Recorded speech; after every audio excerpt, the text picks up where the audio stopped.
Demak, sifatlarga sadonsani qo'shimchasi, ya'ni tirmoq degan qo'shimchaga hada qo'shiladigan bo'lsa, qoidamiz biroz o'zgaradi. Ya'ni qoidamiz bo'yicha nima? Otlardan keyin iga kelib, undan so'ng sifat kelishi kerak edi.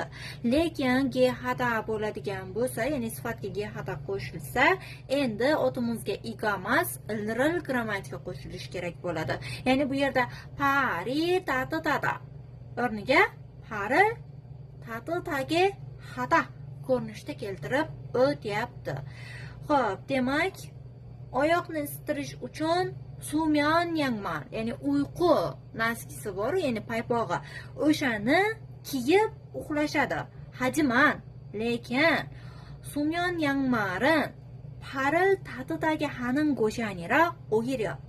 Demak, lekin o'sha tunda kiyiladigan naski, ya'ni paypoq oyoqni isittirib bermaydi.